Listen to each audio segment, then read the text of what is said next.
Olá, tudo bem? Hoje eu vou falar com vocês sobre o ensino de física nuclear experimental com instrumentos de baixo custo. Eu sou professor da Universidade Estadual do Centro-Oeste, Departamento de Física, e desenvolvo pesquisa tanto em física nuclear aplicada quanto em instrumentação para ensino, principalmente na área de ensino. E estou envolvido nos mestrados em Química Aplicada e também no mestrado em Ensino de Ciências Naturais e Matemática. E hoje eu vou falar sobre alguns trabalhos que eu tenho desenvolvido no Laboratório de Aplicações Nucleares do Departamento de Física. Tá? Então, está aqui o título do nosso trabalho de hoje: Experimentação no ensino de ciências nucleares com instrumentos de baixo custo. Qual que é o problema relacionado com o ensino de física experimental, particularmente de física moderna? É que os equipamentos em geral, os equipamentos são caros, né? Os equipamentos que coletam dados e em especial os relacionados com física nuclear, que tem a problemática também da radiação nuclear. Eu peguei alguns valores aqui de uma empresa que comercializa equipamentos para ensino dessas áreas. Estão aí, é da 3B Scientific. A câmera de ionização, R$ 1.500, isso sem o módulo de coleta de dados, né? Esses valores são antigos, são pelo menos um ano atrás. Aqui tem um espintariscópio, um instrumento bem simples, comercializado aí por R$ 470. Basicamente é uma lupa com um papel com sulfeto de zinco, dopado com cobre ou com prata, e é possível ver cintilações quando a partícula alfa bate neles. E no início do século era considerado no século passado, né, era considerado um brinquedo, e aqui hoje é utilizado para visualização da interação das partículas carregadas com o papel, com a matéria. Nesse caso aqui, o papel. Um tubo contador Geiger, cerca de R$ 2.000, também sem o módulo de análise, certo? Aqui está o contador digital, né, que precisa ser acompanhado dos detetores, ou a câmera de... Aqui não, no caso é o Geiger, né? Então precisa vir junto com o Geiger. Então os dois chegam aí a R$ 5.000. Um módulo, desculpa, um detetor de cintilação de iodeto de sódio dopado com talho, R$ 15.000. Provavelmente ele tem aqui de 1 polegada de diâmetro, ou duas, não tenho certeza, mas R$ 15.000. E o módulo a unidade de operação e avaliação do iodeto de sódio, R$ 60.000. Então, realmente são equipamentos que demandam um certo recurso, né? Aqui tem um esquema, um conjunto de pequenas peças, né, que compõem um jogo experimental para fazer medidas de partículas alfa, beta e gama, que sem o equipamento, esse amarelinho ali, o detetor, ele custa R$ 2.000 e o detetor em si R$ 3.000. Bom, como resolver isso? Então, algumas possibilidades existem, certo? Nós podemos trabalhar com simulações, em que você tem uma espécie de cópia digital do equipamento e do seu comportamento, e aí você então usa a, a, a simulação para estudar o comportamento dos diferentes detetores diante das diferentes fontes, né? E as interações das radiações com as matérias, enfim, é uma maneira de fazer, né, simulações computacionais. Outra forma seria buscar fenômenos análogos aos fenômenos radioativos, por exemplo, em que você consiga coletar dados, por exemplo, do decaimento radioativo. É bastante comum você fazer, então, em vez de uma simulação computacional, né, você faz um processo através de uma prática experimental com grãos de feijão ou de milho. E um exemplo, você poderia pegar uma caixa, você solta os milhos ali, e dentro da caixa tem uma área desenhada, então você conta quantos grãos caem dentro daquela área e retira aquele número de grãos, pega o resto, joga de novo, conta o número de grãos dentro daquela área, e aí você retira aquele número de grãos e assim sucessivamente. Então, cada vez menos grãos vão caindo dentro daquela área que você desenhou dentro da caixa, porque você está jogando menos grãos. Então, como cada grão tem uma probabilidade de cair dentro daquela área, e, e é uma probabilidade relativamente ou suficientemente independente da probabilidade de um outro cair lá, não é totalmente, né? Mas nesse experimento o que a gente observa é que é, é razoável essa hipótese de que a probabilidade de um cair dentro da área, sendo que o outro já está lá, não se altera muito, né? Se altera, mas é suficiente no caso para a gente ver o decaimento exponencial do número de grãos total dentro da caixa, né? Então você pega uma série de objetos, faz com que ele tenha faz um experimento que simule na realidade o que acontece de fato no decaimento radioativo, e aí você consegue plotar gráficos, calcular meia-vida, tentar correlacionar a constante de decaimento com a relação entre as áreas da caixa total e da área que você desenhou. Esse tipo de experimento que é riquíssimo e é interessante também. Aqui eu tenho um exemplo de curvas de decaimento do experimento do milho, né? Então você vê aí duas curvas, essas curvas são exponenciais, negativas, né? Então começando com 100 milhos e, e aí fazendo o experimento conforme eu já expliquei para vocês, você acha uma curva que pode ser linearizada, tem uma série de,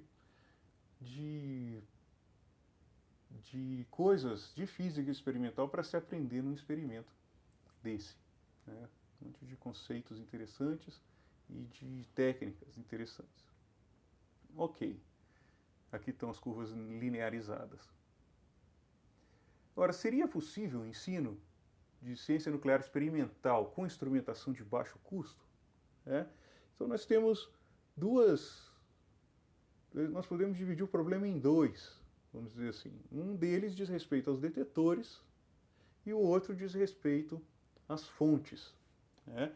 Então, primeiro, nós temos que pesquisar fontes radioativas alternativas para atividades de ensino que tenham atividades baixas, custo reduzido, e que obedeçam de preferência ao critério de exclusão, isenção e dispensa de requisitos de proteção radiológica, segundo a posição regulatória da CNEM.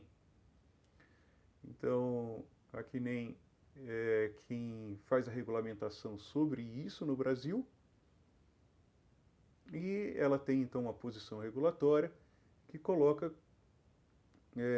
os valores de atividade ou de radioatividade a partir dos quais você precisa se preocupar com proteção radiológica. Então, se a gente puder fugir desses valores, né, estar sempre em valores menores de atividade do que a posição regulatória propõe, é melhor. Então, e preferencialmente que as atividades sejam baixas. E pesquisa sobre detetores de radiação ionizante que sejam sensíveis o suficiente para medir radiações baixas, né, radiações de fontes de baixa intensidade, suficientemente estáveis para medir a radiação das fontes e custo reduzido. Veja que quanto mais sensível é o detetor, em geral, ele é mais influenciável às condições de, por exemplo, umidade do ar, ou campos elétricos de baixa intensidade. Então, você perde sensibilidade à radiação das fontes, porque você tem esses outros fatores que começam a influenciar.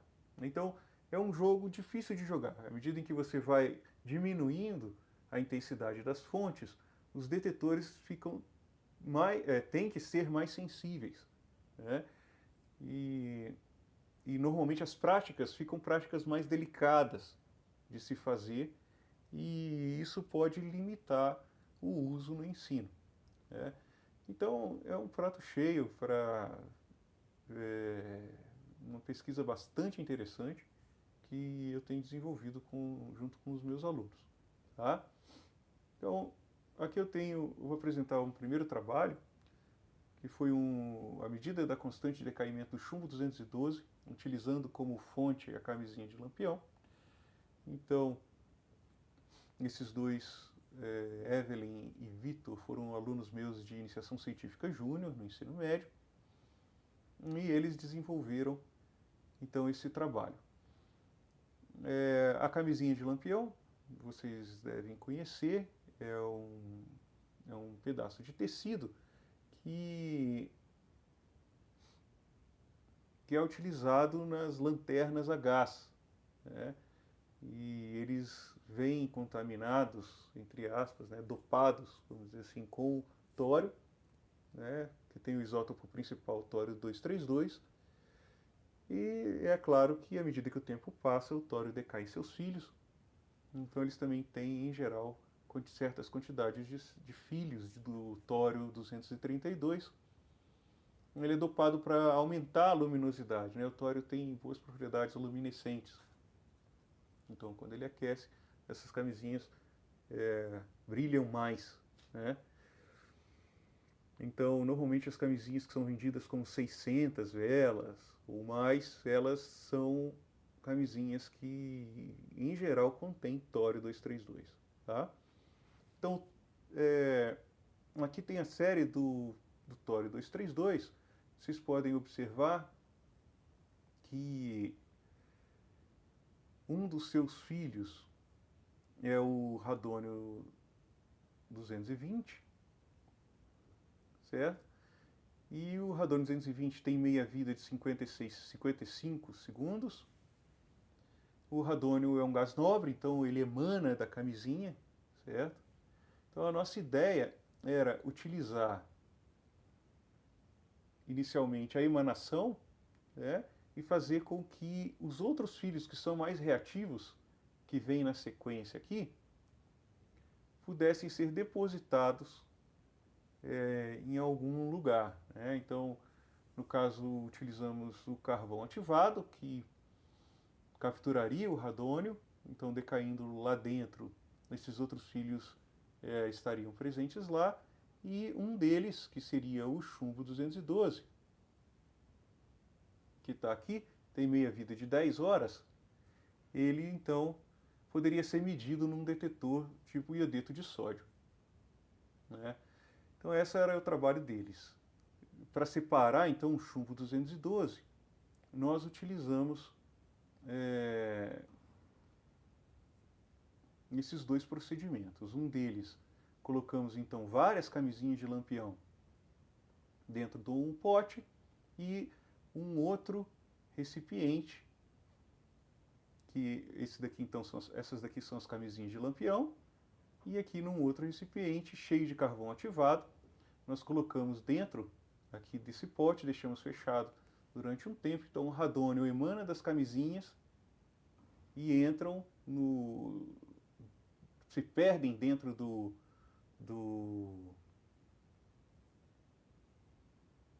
se perdem dentro do carvão ativado, decaem até o chumbo 212, e aí nós pegamos o carvão ativado e medimos no detetor. Essa seria a ideia do experimento. Outra forma seria lixiviar as camisinhas de lampião. Esse aqui é um desenho deles, né? Então, se você pegar uma camisinha de lampião, colocar dentro de um recipiente com vinagre e sacudir, parte do... principalmente dos filhos ali do tório, o tório também, mas o rádio, o actínio, o rádio, o tório menos, mas também ele então é lixiviado da camisinha e vai para a solução, e o polônio e o chumbo, eles são muito facilmente eletrodepositados, né? Então foi isso que a gente fez, pegou a solução, colocou 2 eletrodos, uma pilha, e aí fez a eletrodeposição do chumbo no eletrodo, né? Então nós pegamos o eletrodo e medimos no detetor de iodeto de sódio, no espectrômetro gama. Então tem um pico específico do chumbo 212, aqui está o detetor do nosso laboratório, dentro de uma blindagem de 8 centímetros. Então essa, na verdade, é a blindagem, o detetor está ali dentro, certo? E as medidas deles, aqui tem um exemplo, né, do pico sobressaindo dois espectros, né, um com um pico maior que o outro, né, o pico de energia de 239 keV. Então, monitorando a altura desse pico, à medida que o tempo passa, eles fizeram então esse gráfico aí e a taxa de contagem em função do tempo e tiraram a constante de decaimento do chumbo 212. Tá? Que foi aí um resultado bastante interessante, né? Eles acharam 0,069 e o valor é 0,065, tá? De ótimo tamanho, um experimento bastante simples, né? Com uma fonte, nesse caso, que foi comprada no mercado da cidade. Ok, veja que aqui o problema da fonte fica meio resolvido, né? Não o problema do detetor. Vocês viram lá que um detetor pequeno, bem menor do que o que eu tenho no laboratório, custa cerca de 60, 70 mil reais, né? Então, fica meio fora das possibilidades de utilização em escolas, por exemplo. Você não vai comprar um detetor desse para fazer meia dúzia de práticas experimentais, né? Bom, pesquisando sobre o assunto, nós achamos o detetor de faísca, né? E aqui tem uma tese de doutorado do IPEM, de 1993, em que foi pesquisado o detetor de faísca, a utilização do detetor de faísca em problemas de física nuclear e de energia atômica. Então, o detetor de faísca é basicamente, tem esse desenho aí, tirado dessa tese de doutorado. Então, são fios bem finos sobre uma placa metálica plana, e a partícula alfa incide sobre esse detetor e ele faz uma faísca, porque entre os eletrodos, entre o fio anodo e o catodo, que seria a placa, existe uma grande diferença de potencial estabelecida por uma fonte. Você estabelece uma diferença de potencial grande, deixa na iminência do rompimento da rigidez dielétrica do ar, e quando passa a partícula alfa, diminuída a rigidez dielétrica do ar e acontece uma faísca. Então é uma espécie de contador. Aqui está o desenho das linhas de força e superfícies equipotenciais para essa configuração fio-placa. E aqui está mostrando o surgimento, então, da faísca. Tá? Resolvemos montar eu e o Thiago Dierka. O Thiago Dierka foi um aluno meu de mestrado, do mestrado profissional em ensino de ciências naturais e matemática. E aqui a gente publicou nesse SINECT, né, Simpósio Nacional de Ensino de Ciência e Tecnologia, montagem de um detetor de radiação alfa por faísca elétrica para o ensino. Então, basicamente é uma fonte de alta tensão. Se você observar aqui, então aqui você tem uma fonte de alta tensão, que é uma fonte que nós utilizamos, foi uma fonte de flyback, um flyback de TV, de tubo de raios catódicos, né? Aqui está a parte do detetor, né, com a placa e os fios aqui sobre a placa, né? E aqui tem uma fonte radioativa que foi utilizada, a fonte radioativa de um detetor de fumaça. Então os fios que ele utilizou foram fios tirados de um cabo de VGA desencapado. Aqui está o esquema, aqui está a placa com um fio, na verdade aqui ele só mostrou um fio, uma parte móvel para você aproximar ou afastar a placa do fio. Aqui está o fio, acho que vocês conseguem visualizar, né? Aqui tem um oscilador que foi utilizado como primário do flyback, não vou entrar em detalhes. Aqui está o flyback, foi a fonte que foi utilizada, está aqui. Aqui a fonte de radiação ionizante, ele fez um suporte para não ficar manipulando a fonte de perto, então ele sempre pegava nessa parte de trás da fonte, né, afastado da fonte. Na partícula alfa, que é a principal radiação emitida nesse caso aqui, ela tem um alcance bem pequeno aqui, de cerca de 3, 4 centímetros. Então aqui você manipula segurando essa parte de trás, né?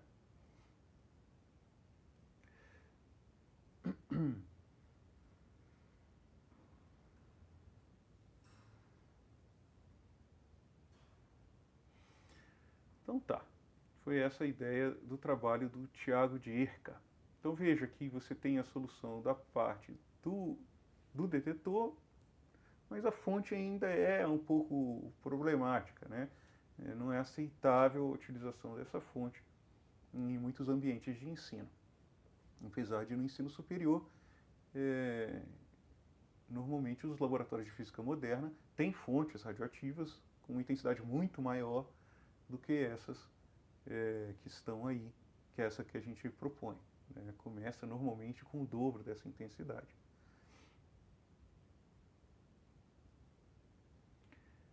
Na ocasião de um projeto do projeto Sem Fronteiras aqui no Paraná, nós, liderados ali pelo professor Fábio Milquiades, vários professores do departamental envolvidos, começamos a pesquisar instrumentos de baixo custo para a realização de experimentos de física moderna no ensino médio, né? E eu fiquei responsável pela parte de física nuclear, e foi a primeira vez que eu entrei em contato com as câmaras de ionização de baixo custo, que já estavam por aí. O site mais antigo que eu achei que falava sobre isso era esse daqui, o TechLib,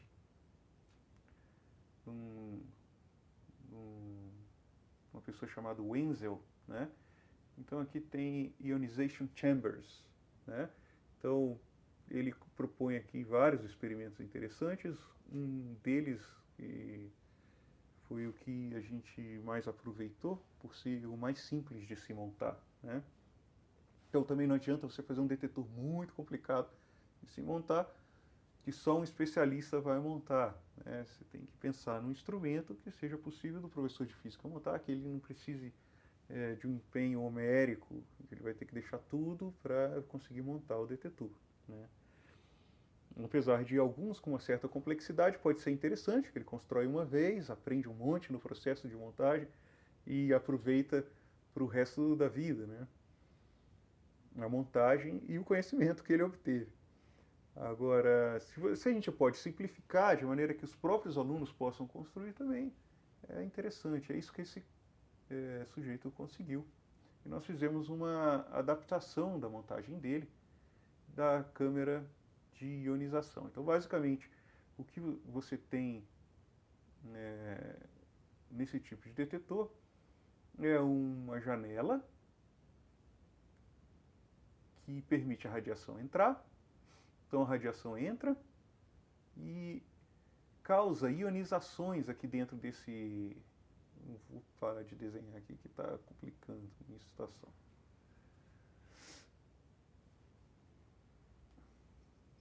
Então, nessa janela entra a radiação causa ionizações dentro da câmara, que tem um eletrodo central que é positivo nesse caso, e a carcaça é negativo, no caso desse desenho. Então os íons negativos vão em direção do eletrodo central e em direção na carcaça os íons positivos. Então os elétrons vão na direção do eletrodo central e os íons positivos na direção da carcaça. E aí você tem um pequeno sinal que você amplifica com um circuito. Então aqui tem as várias regiões desse tipo de detetor, foram os primeiros detetores utilizados para a detecção de radiação ionizante. Eu não vou entrar em detalhe agora nesse momento, mas nós trabalhamos na região da câmara de ionização, que é essa região aqui de mais baixa tensão. Na verdade, os detetores que nós construímos estão até abaixo desse platô, tá? Mas são suficientemente sensíveis para conseguirmos fazer medidas de radiação nuclear, é isso que a gente vai mostrar. Então, o primeiro trabalho que nós publicamos sobre essa montagem em revistas, saiu na Physics Education, essa Nuclear Experiments with Low Cost Instrumentation, que eu fiz juntamente com o Kleber, um aluno meu, e o professor Fábio Melquides, que hoje é professor lá na UEL.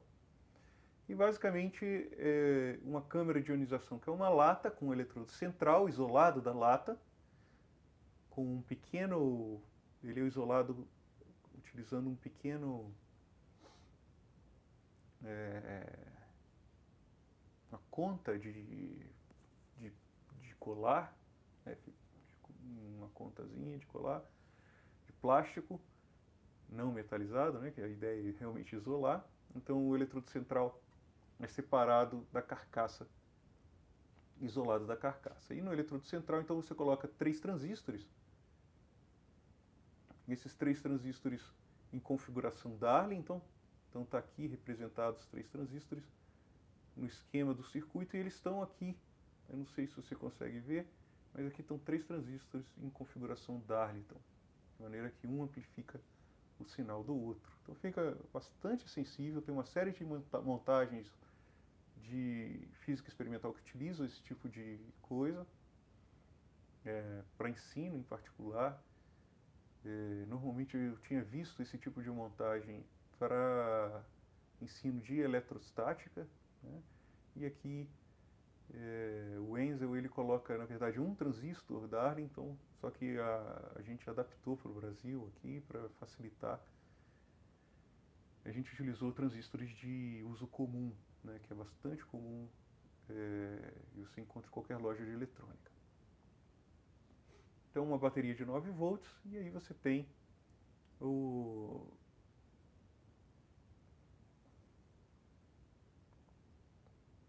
detetor. Então, uma das fontes possíveis de serem usadas é o próprio radônio, mas agora da série do urânio, né? Então, vejam que se nós conseguíssemos usar fontes de radiação naturais, seriam melhores, porque elas são mais próximas. Você conseguiria destoar da radiação natural, você conseguir pegar a radiação da natureza, fazer uma pré-concentração para que você possa fazer um experimento, normalmente essas fontes não serão muito intensas, e elas conseguirão ser distantes da radiação ambiental, de forma que seja possível fazer o experimento, né? Então o radônio é uma possibilidade. Ele é filho do urânio, que está em todo lugar, uma quantidade bem pequena, né? Concentrações da ordem de traço. Então você sempre tem nos materiais geológicos cerca de 1, 2, 3 ppm de urânio e cerca de uma dezena de ppm de tório.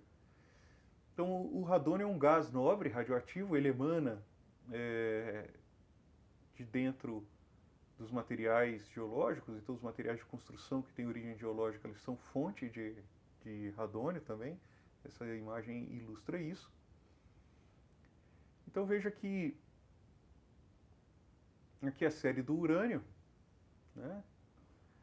A série do urânio, então, contém o radônio 222, que tem uma meia-vida relativamente grande, né? Aqui está o radônio 222, uma meia-vida de 3,8 dias, e decai numa série de filhos altamente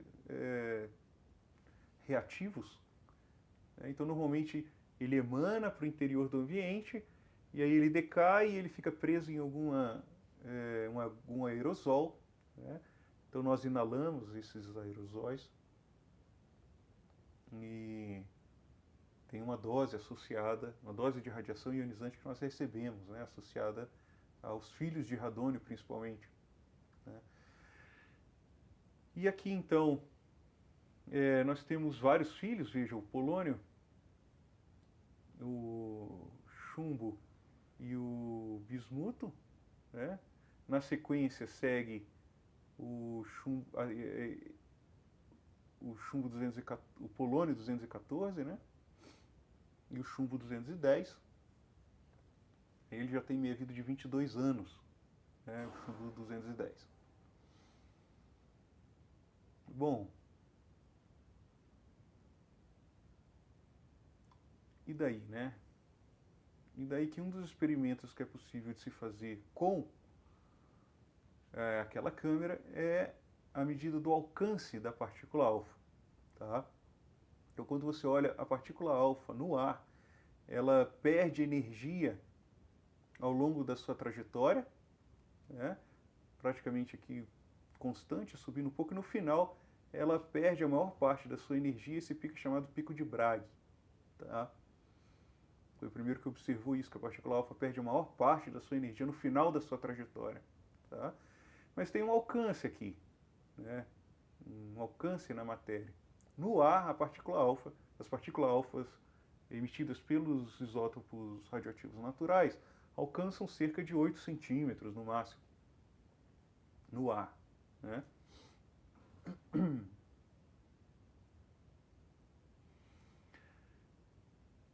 Então aqui tem um gráfico do alcance da partícula alfa em função da energia, tá? Então aqui está o alcance em função da energia. Então eu vou mostrar já para vocês, por exemplo, da partícula do americio, né? Ele tem cerca de 5,5 MeV, então aqui está 5,5 MeV, e dá um alcance aqui cerca de 4 centímetros, né? Um exemplo de leitura aí do gráfico. Então veja, se você filtra o ar de um lugar que tenha radônio e filhos, o particulado que fica grudado no filtro, ele vai ser um pouco radioativo e vai ter filhos de radônio, porque esses filhos de radônio estão na poeira do ar, né? Então, se você pega um porão, lugar pouco ventilado, que fica lá 24 horas ou dias fechado, e coloca um aspirador de pó com uma gaze na ponta e puxa o ar lá de dentro, você, durante uns 5 minutos, aquela gaze vai ter uma série de aerosóis, vai ter coletado uma série de aerosóis com filhos de radônio. E é possível, então, medir com a câmara de ionização construída nesse formato que está ali, né, com detectores de radiação ionizante. Nesse caso aqui, ele vai estar medindo partícula alfa. Então veja, se você coloca a gaze, e aqui está o detetor, e aproxima o detetor, a gaze do detetor, à medida que você vai aproximando, vai chegar a uma determinada distância que a voltagem no detetor vai sair do zero, tá?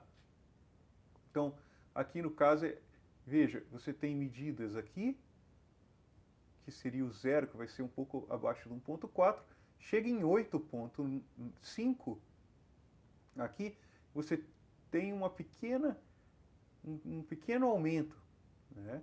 E esse aumento depois fica maior, certo? Mais para frente, mas aqui, ó, é o lugar onde você tem as primeiras partículas alfa alcançando o volume sensível do detetor.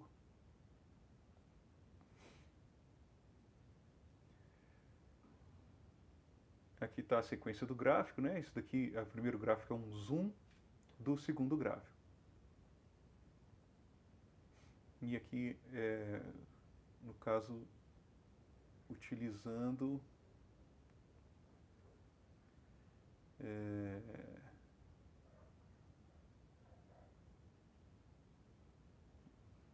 desculpa, esses gráficos aqui, na verdade, eles são de camisinhas de lampião, né? Você estica a camisinha de lampião e aproxima do detetor. A mesma coisa do radônio também é possível de ser feita, eu só antecipei a explicação para cá, mas se você esticar a camisinha de lampião, fizer o mesmo procedimento, o gráfico vai ser esse daí, tá? Lá em 8,5. Então, esse 8,5 são as partículas que vêm da série do tório, que estão na camisinha de lampião. Ou, no gráfico aqui de baixo, está sendo mostrado de três, tem algumas varetas de solda, de solda TIG, que tem 3, 4% de tório para melhorar a solda, né? Você consegue soldar melhor quando o tório está presente. Então eles também podem ser utilizados como fontes, né? Também você compra aí nas lojas de manutenção, né? De equipamento de manutenção na sua cidade. Então são varetas de solda TIG que contém tório, né? Elas têm a marcação vermelha, mostrando que elas têm tório. Tem algumas que são verde, outras não tem nada. Então é tungstênio com tório, no caso da vermelha, cerca de 3, 4% de tório. Então, mesma coisa, pega as três varetas, aproxima do detetor, monitorando a distância, e aí você vai ter ali em 8.5, ele vai sair do zero. Bom, então 8.5 equivale a qual energia? 8.5 está aqui, certo? Que vai cruzar o gráfico aqui, nessa posição, que está aqui entre 8,5 e 9, certo? A energia da partícula alfa associada. Então, quando você olha quem emite nessa energia na série do tório, veja só, as energias do alfa estão nessa coluna aqui, certo? Então aqui é 3, 4, no caso aqui 4 MeV, né? Então nós não estamos procurando energias baixas assim, nós estamos procurando energia da ordem de 8 e pouco. Então isso está mais para o final da série. Então veja aqui em 8.78, você tem um nuclídeo que emite nessa energia. Esse nuclídeo é o polônio 212. Então você identifica que existe o polônio 212 porque ele alcança a sua câmara de ionização a uma distância de cerca de 8,5 centímetros. Né? Se ele não estivesse presente, veja que o próximo ali é 6 MeV, né? Um alcance menor. Então você sabe que o polônio 212 está na camisinha de lampião ou na vareta de solda TIG. Tá? No caso aqui, esses próximos gráficos, é o alcance da partícula alfa utilizando a gaze, igual eu expliquei para vocês anteriormente. Então a gase, quando você filtra um determinado ambiente com essa gase ou com esse filtro de ar, um ambiente que esteve fechado durante muito tempo, ele vai ter filhos da série do urânio, nesse caso, principalmente da série do urânio, né? Então você vê ali que cerca de 7 centímetros é o alcance dessas partículas, que é quando ele sai do zero aqui, certo?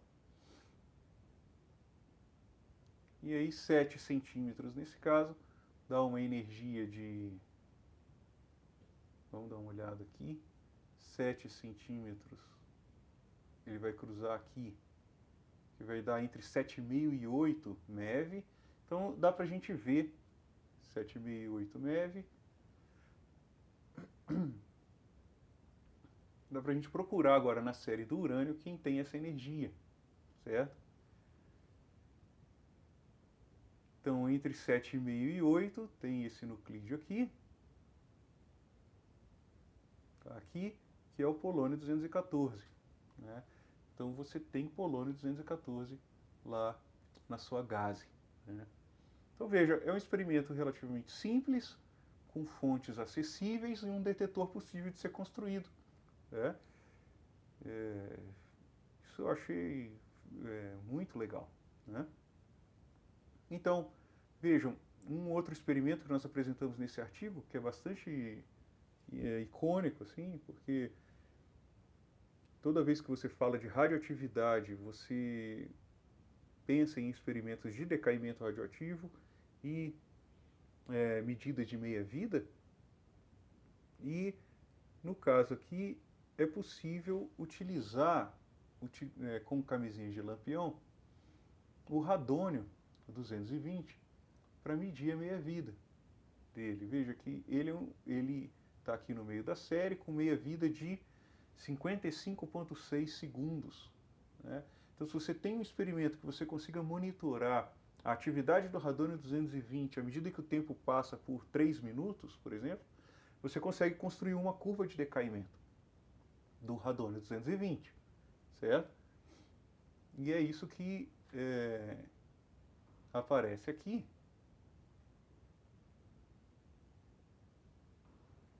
Nesse experimento. Veja, nós temos uma câmara de ionização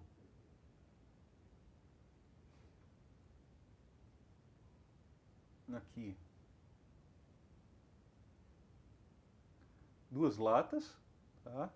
Aqui, essa daqui é uma câmara de ionização e essa daqui é uma câmara só para isolar o circuito amplificador, que ele fica muito sensível com respeito a campos elétricos, né? Nós temos, então, as duas câmeras que eu mostrei ali para vocês, né? Desculpa, uma câmera, que é essa, e essa daqui é a lata que isola o circuito. Esse recipiente aqui com algumas camisinhas de lampião, no caso aqui pode ser uma ou duas, né? Ele é flexível, plástico, e ele está ligado nessa câmera aqui, né? Então você borrifa o ar de dentro desse recipiente aqui para dentro dessa câmera. É essa a ideia. Então, ao borrifar, o ar vai para dentro daquela câmera e leva o radônio 220, né? Então, você monitora a tensão no circuito amplificador e você tem então a tensão que é proporcional à quantidade de ionização que acontece dentro da câmara, que é proporcional à atividade do radônio 220. E aí você consegue então, veja, isso que eu acabei de falar está aqui nessas equações. Então você tem o número total de radônio dentro da câmara, que você borrifou, ele vai sofrer um decaimento exponencial, né? A atividade também vai ter um decaimento exponencial, então o número de partículas alfas emitidas vai diminuir exponencialmente e a corrente de ionização dentro da câmara vai diminuir exponencialmente e a voltagem no detetor também vai diminuir exponencialmente. Então, monitorando a voltagem à medida que o tempo passa, você tem a curva de decaimento do radônio, certo? Aqui está uma curva de decaimento e ela linearizada, tá? Então você também consegue bons valores, né? Não é sempre que você consegue esses valores ótimos, né? Mas você consegue bons valores da da constante de decaimento do radônio. Bom, vou falar de alguns fatos para vocês. Vejam que em 1895, Röntgen descobre os raios-x, né? Tem gente que fala que Tesla descobriu antes dele, né? Mas ele que acabou ganhando o prêmio Nobel. O Rutherford, em 1908, ganha o primeiro prêmio Nobel dele sobre os estudos de radioatividade. Becquerel ganha o Nobel em 1903, né? Ele descobre a radioatividade em 1896. Também existem sempre intrigas a respeito de quem fez primeiro, né? Mas o Becquerel que ganhou o prêmio Nobel por isso. E o casal Curie, Marie Curie e o Pierre Curie, que desenvolveram bastante estudos, né, sobre radioatividade. Também ganharam o prêmio Nobel, né, dividiram o prêmio Nobel com o Becquerel. Tá? Bom, por que eu estou falando isso? Para dar uma ideia para vocês, quando que esse assunto de radioatividade, física nuclear começou a aparecer? Né? Nessa época aqui, na primeira década do século passado, nós não tínhamos ainda física nuclear, né, que foi surgir lá com a proposta do Rutherford, alguns anos depois da existência do núcleo. Mas a radioatividade estava sendo estudada e muita coisa já se sabia. Veja, em 1925 houve a formulação da equação de Schrödinger. Né? Em 1904 criou a válvula de iodo, Fleming.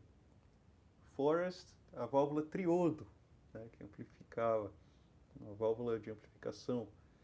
E aí você tem o primeiro transistor feito lá nos laboratórios Bell em 1947. Né? Veja que o detetor que eu mostrei para vocês usa transistores, né?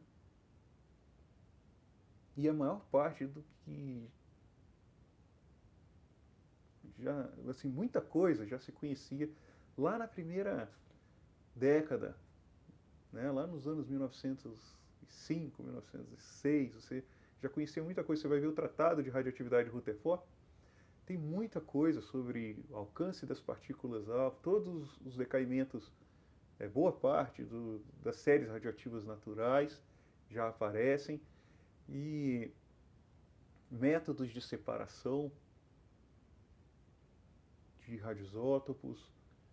Então você tem bastante coisa lá naquela década já, e você tem só em 1947 o primeiro transistor, né? Como é que eles faziam pesquisa e detectavam as partículas, né? Sabiam, né? Partícula alfa, beta, gama, tipos de decaimento, meias-vidas. O que eles usavam para detectar a radiação, né? Em 1947 a produção do primeiro transistor, em 1945 a gente estava explodindo bomba atômica, né? Então, que tipo de tecnologia de detecção era utilizada?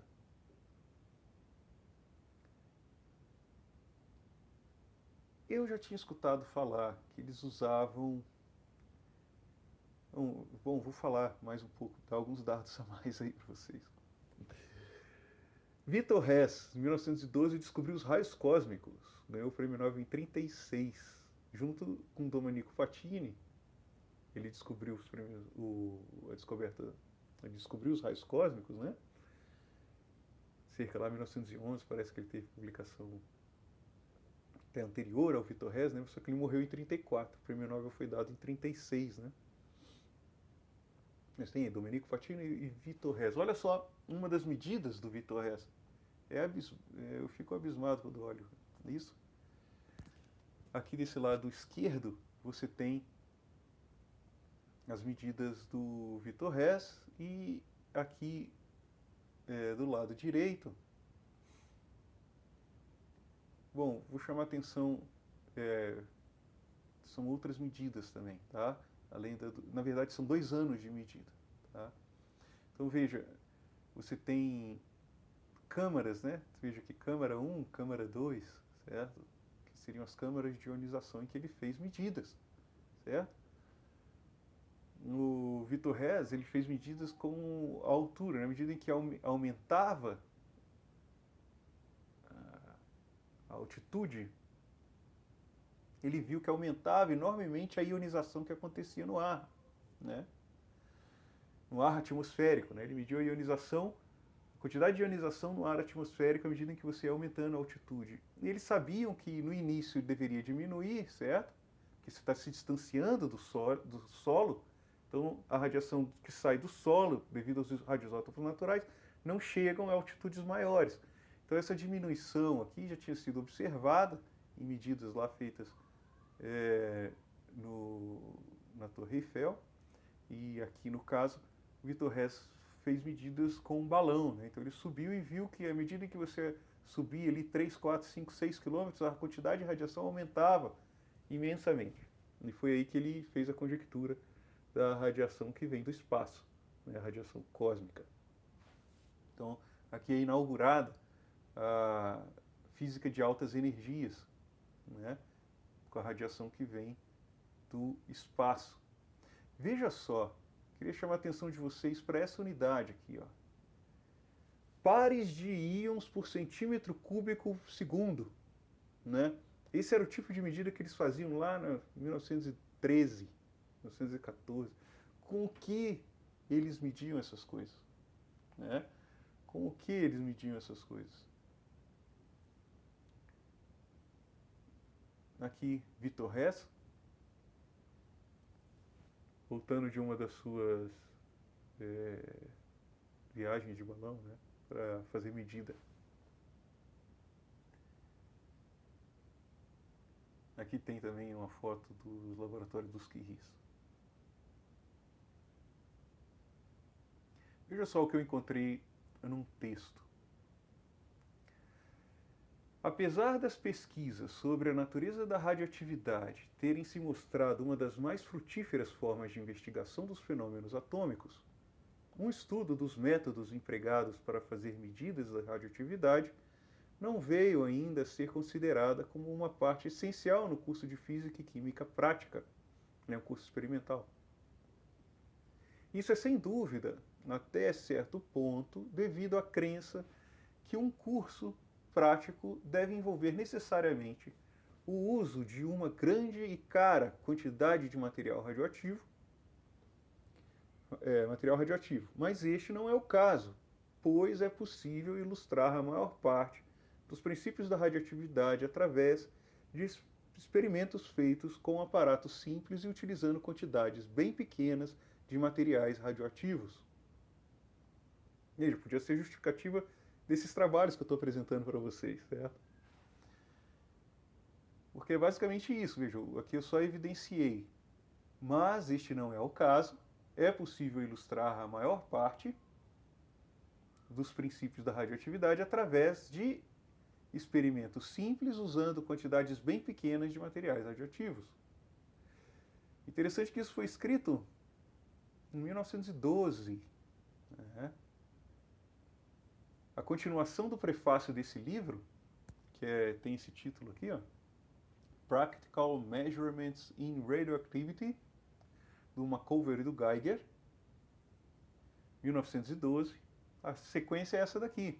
Veja, mostrar como isso pode ser feito tem sido o principal objetivo de descrever vários experimentos, muitos dos quais foram planejados pelo professor Rutherford como parte do curso de trabalho prático na Escola de Física da Universidade de Manchester, e como um curso introdutório para estudantes que pretendem empreender investigações originais em radioatividade. Espera-se que este trabalho possa fazer algo na direção de dar ao assunto uma posição mais proeminente nos cursos de laboratório e, portanto, ensinar estudantes a técnica de um dos mais fascinantes campos da ciência moderna, né? Então está aqui Geiger falando o que eu estou falando 100 anos depois, né? Cheguei só 100 anos atrasado.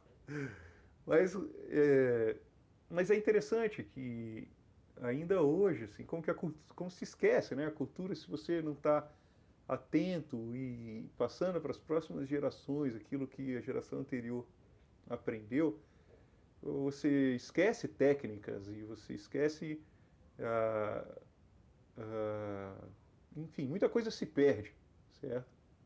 É claro, outras coisas vêm e você ganha, né, com a modernidade, mas às vezes a gente acha algumas joias do passado que podem ser utilizadas hoje. Foi o caso quando eu achei esse livro do Geiger, junto com McCover. Eles utilizam para fazer medidas principalmente dois instrumentos. Um instrumento é o eletrômetro de quadrante, que eu não vou falar aqui agora, e um outro instrumento, desculpa, tem também as placas de cintilação de sulfeto de zinco, que também eram muito utilizadas em vários experimentos, os filmes fotográficos, né? Mas assim, de medidas elétricas para medida de corrente de ionização eram utilizados dois instrumentos, o eletrômetro de quadrante e o eletroscópio.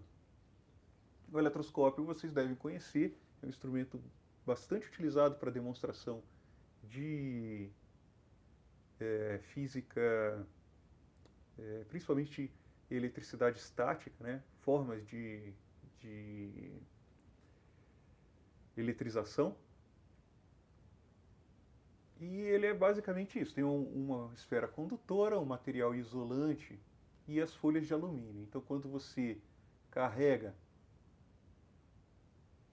essa estrutura central, né, a esfera condutora, quando é carregada, então essa estrutura central é carregada e as folhas se abrem, né? E quando é descarregado, então as folhas se fecham. E aí você sabe se está carregado, né? Se a folha se moveu ou não, tá bom? Agora, como que você usa um eletroscópio? Eu já tinha escutado falar que eles usavam eletroscópio, mas como que você usa o eletroscópio para fazer medida de pares de íons por segundo, né? Ou ionizações por centímetro cúbico por segundo? Né? Eu não consegui imaginar até eu ver as primeiras fotos num museu na internet, né? Um museu de uma universidade, de uma associação de universidades. Aqui você tem então um eletroscópio de Linde. O eletroscópio de Linde, então, ele é essa parte aqui, certo? Aqui está a parte do eletroscópio e aqui são duas câmaras de ionização, dois tipos de câmaras. Essa daqui é uma câmara que é chamada de emanação e essa daqui é para detecção de partícula alfa de fontes que você coloca dentro desse recipiente aí, né? Dentro dessa área, aqui dentro desse volume, né? Então aqui está o esquema do eletroscópio de Linde. A ideia do eletroscópio de Linde é que você podia intercambiar entre uma câmara e outra. Você pegava o eletroscópio de uma e colocava sobre outra câmara para fazer outro tipo de medida, né? Então vejam, você tem uma estrutura central aqui e uma folha, certo? Uma folha bem fininha, então quando você carrega, ela se move. E aqui tem o eletrodo central na câmara, que fica carregado. Você joga então o gás radioativo aqui, em volta, certo? Ele decai, no que ele decai, ele descarrega a folha e a folha se move para baixo, certo? É basicamente essa a ideia desse tipo de eletroscópio. Aqui está o Domenico Patini fazendo umas medidas, né? Dá para observar como a folha se move bem pouquinho, né? Quando as intensidades são bem baixas. Então o que eles utilizavam? Um telemicroscópio para olhar a ponta da folha, né? Ele olhava a ponta da folha, mirava lá e com um cronômetro de mão ia vendo a velocidade, né? Ele olhava através de uma escala submilimétrica, né? Da ordem de décimos de milímetros, e olhava e cronometrava quanto tempo demorava para vencer ali alguns décimos de milímetro, né? E aí você tinha uma medida da velocidade da folha. E medindo a velocidade da folha, você sabe a corrente de ionização dentro da câmara. E é basicamente assim que você conseguia medidas tão precisas quanto daqueles resultados que eu mostrei do Vitor Hess. Então eles utilizavam um telemicroscópio. Vocês podem ver aqui também o telemicroscópio, né, acoplado ao eletroscópio do tipo de Lind, né, do Lind. Então, quando eu vi, é claro que eu falei, vou construir um eletroscópio e tentar fazer medida da radiação da camisinha, né? Então nós fizemos, eu e a Layara construímos e fizemos medidas e publicamos também nesse Simpósio Nacional de Ensino de Ciência e Tecnologia. Construção de um eletroscópio para detecção de radiação ionizante e uso no ensino de física nuclear. Então o que construímos basicamente é aquela estrutura lá que vocês viram de Lind, né? Aqui uma parte fixa, né? E essa folha móvel, certo? Uma haste que passa até a câmara, que seria a câmara de ionização, que seria essa parte daqui, e cobrimos com uma tela para evitar a interferência de campos eletrostáticos externos, né? As folhas, nós fizemos vários testes, no caso aqui desse trabalho, nós utilizamos folhas de alumínio, papel alumínio mesmo, e de mylar metalizado, tipo essas que são utilizados para encapar presente, né? Esses plásticos metalizados de papel que usa como saco para colocar presente. Nós utilizamos isso como folha, né? Então a visão do sujeito que está fazendo a medida é essa, e aqui está a montagem, né? Câmera A e B, esse fio amarelo, no caso, é a haste que nós usamos para eletrizar a parte interna, certo? Então você encosta o fio amarelo na placa e pega um bastão, atrita um canudinho e eletriza então, e aí o eletroscópio se move, né? Depois você monitora a velocidade da folha com nessa escala milimétrica que nós colamos ali, no plástico que cobre a parte do eletroscópio. A parte da câmara de ionização, nós colocamos uma tela, certo? Para permitir a partícula alfa entrar. Colocamos então a camisinha de lampião. Então, medimos a velocidade sem a camisinha e medimos a velocidade com a camisinha. Então, esse foi o primeiro experimento, né? Para ver se a gente conseguia medir a radiação nuclear utilizando câmeras de ionização e eletroscópio. E conseguimos, né? É interessante, você aprende um monte no processo, desde material para isolar, que tipo de material você usa, os cuidados que tem que ser tomados, sobre como tomar a medida, né? Você tem diferentes regiões da escala em que o fundo é diferente, né? Quanto maior a tensão, maior é a velocidade de fundo, né? As correntes superficiais no isolante são maiores, parece que quando as tensões são maiores. Então, você tem uma velocidade maior da folha, quanto maior a tensão, maior a velocidade da folha, velocidade sem... quando você não coloca a camisinha, né? Velocidade fundo. Então vejam aqui alguns resultados, vou só mostrar o resultado aqui, a velocidade de fundo na região entre 3 e 4 milímetros, o valor é da ordem de 0,01 milímetros por minuto.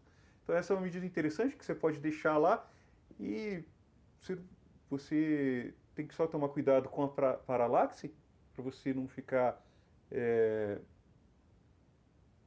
tirando medida errada, né?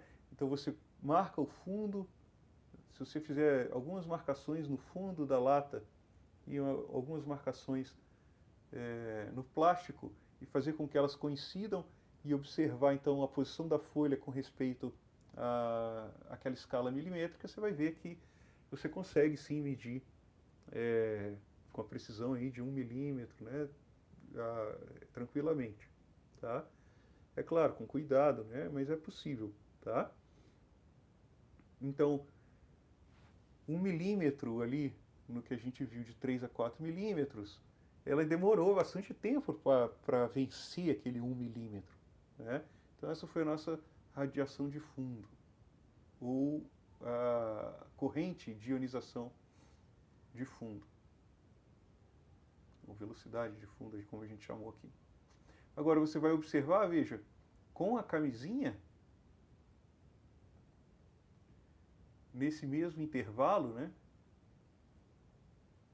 Nesse mesmo intervalo entre 3 e 4, você tem uma velocidade 20 vezes maior, né? Então você consegue uma sensibilidade grande, né, para você fazer essa medida. 0,22, veja. Nos outros intervalos você observa que varia um pouco, mas dentro do erro está bastante razoável essa escala do 3 ao 7, né? Fazer medida então dentro dessa escala de 3 ao 7, você pode até considerar a mesma velocidade de fundo, tá? Então tem uma certa linearidade na escala, na correspondência velocidade e nessa região, né, e a corrente de ionização dentro da câmara. Beleza, então esse foi o primeiro trabalho.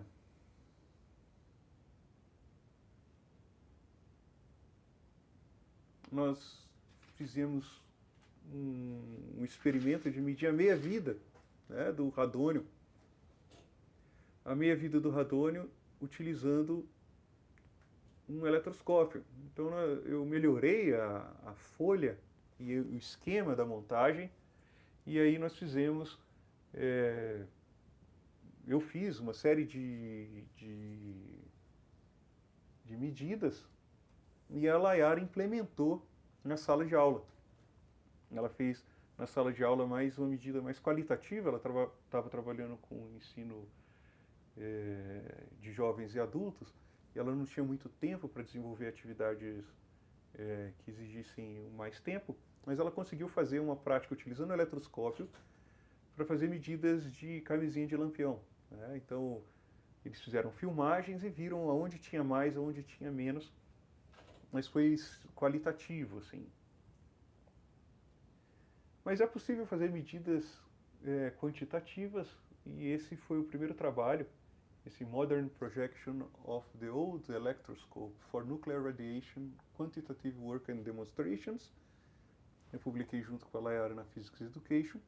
Então, é um esquema de montagem parecido com aquele eletroscópio de emanação que eu já mostrei, mas no caso, em vez dessa câmara, vejam, aqui você tem que colocar mais camisinhas, nesse caso aqui dentro desse homotolia, que é um recipiente de plástico maleável, que você borrifa para dentro da câmara. Então essa câmara tem uma entrada e uma saída para te facilitar borrifar aqui para dentro sem deixar o radônio escapar para o meio ambiente.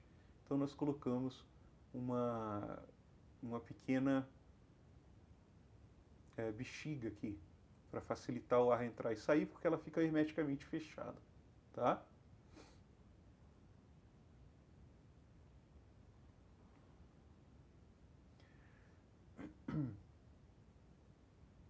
E aqui está a parte do eletroscópio, né?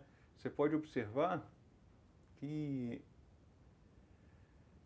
foi utilizado um conector coaxial aqui para facilitar o acoplamento entre as latas, né?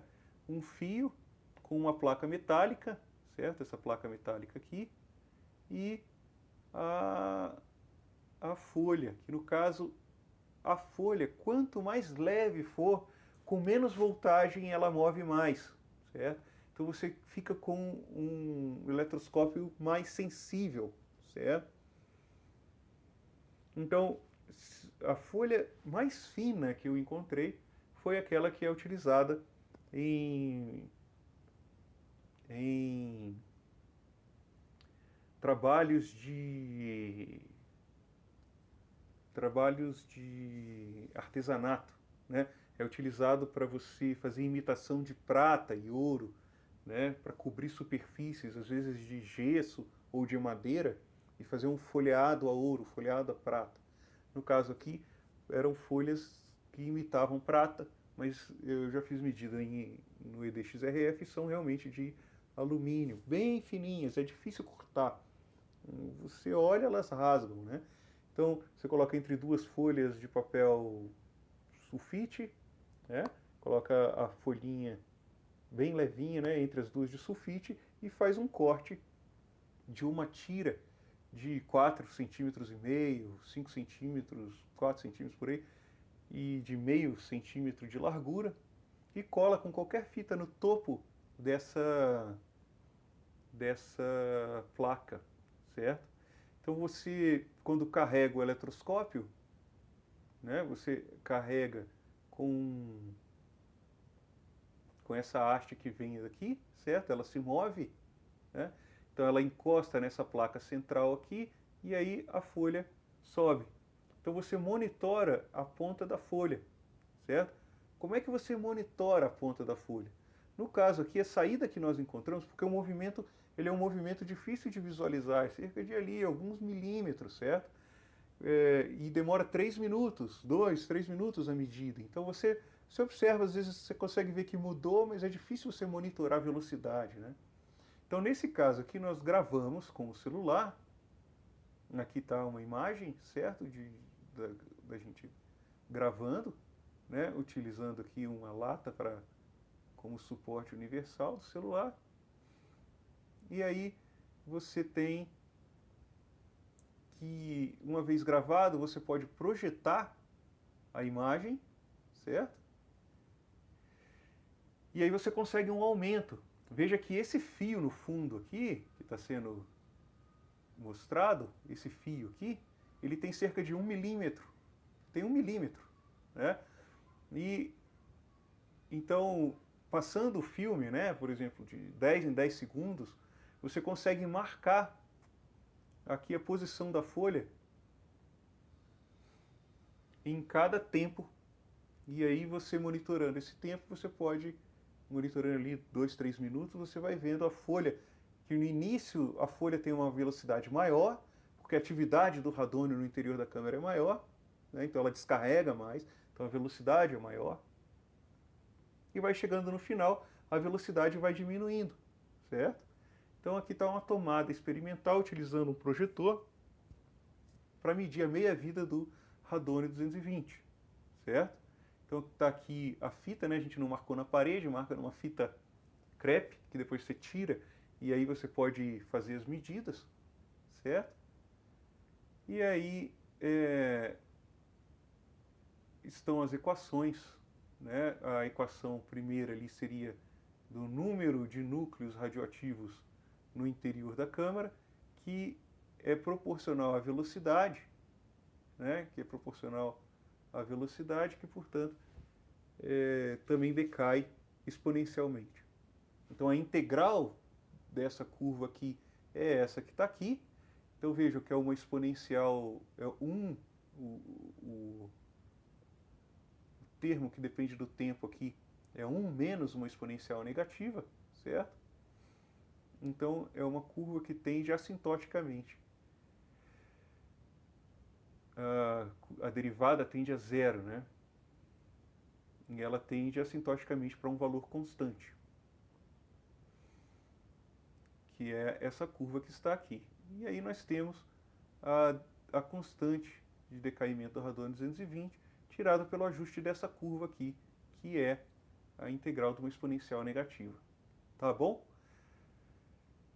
Tá, aqui também é possível você, através das velocidades, né, em vez de ir através do gráfico de posição por tempo, você pega a velocidade por tempo e você tem uma reta aí num gráfico linearizado, né, num gráfico monolog. Tá bom? Também você tira um valor da constante de decaimento do radônio 220. É um experimento bem interessante, com um equipamento realmente bastante simples. Tá? Bom, era isso. O que de mais recente nós temos agora é um artigo que vai sair também na Physics Education, em que eu proponho a utilização do software Tracker. Então, se você não conhece o software Tracker, é um software de coleta, de análise de vídeo e coleta de dados. Em geral, é utilizado para mecânica. Existem alguns trabalhos, não são tantos, mas alguns trabalhos utilizando para medidas na área de eletricidade e magnetismo, e alguns trabalhos também na tomada de dados para a física moderna. Em geral, na física moderna, o que você vê é a medida de linhas espectrais, né, utilizando o software Tracker, e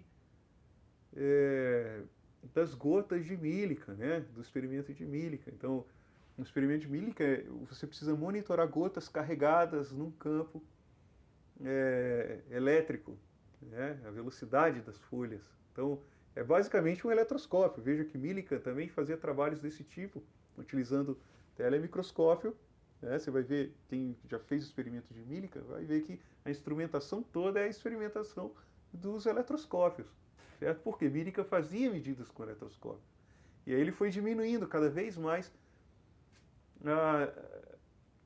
aumentando a sensibilidade, né? E diminuindo cada vez mais o tamanho do, do objeto sensível ali do eletroscópio. Igual eu falei, eu diminuí o peso da folha para conseguir medidas mais sensíveis. Então, quanto mais você diminui, você pode pegar um fio de quartzo, que também tem vários eletroscópios que utilizam fio de quartzo, é mais sensível ainda. Agora, o que você pode conseguir de mais sensível? Uma gota de óleo eletrizada. E aí ele, foi para a gota de óleo eletrizada. E aí ele chegou na conclusão de que a carga não era contínua, que existia uma carga elementar, que todas as cargas eram múltiplas daquele valor, né? E ganhou o prêmio Nobel com isso, né? Utilizando esse tipo de instrumentação que eu estou apresentando aqui também para vocês. Então, como monitorar isso? O Tracker tem sido usado para esse tipo de experimento também, né? E agora eu fiz a proposta de utilizar o Tracker para fazer a medida das folhas de eletroscópio. Igual esse trabalho que eu fiz com a Layara, eu tinha visto junto com alguns outros alunos essa possibilidade, mas nenhum deles tinha conseguido construir um eletroscópio com sensibilidade suficiente para fazer esse tipo de medida, né? Então eu resolvi construir, fiz algumas medidas e é realmente possível. Então filma a folha do eletroscópio e monitora através do software Tracker, né? E você consegue medidas também, por exemplo, da meia-vida do radônio, né? Ou então, se você limitar a área de exposição da câmera, né? Então você tem lá, a janela da câmera é assim, e aí você aproxima a camisinha de lampião inteira, faz uma medida, né? Cobre a metade dessa área, já que a radiação é alfa, então você coloca um papelão na metade da camisinha, já é suficiente para blindar aquela parte da partícula alfa que ela emite. Então você vai ver que a velocidade da folha, monitorada pelo tracker, vai ser metade daquela velocidade de quando você estava com a camisinha totalmente exposta, né? Então, tá aí como fazer alguns experimentos de física nuclear com instrumentação de baixo custo, beleza? Então falou, um abraço para vocês, tchau, tchau.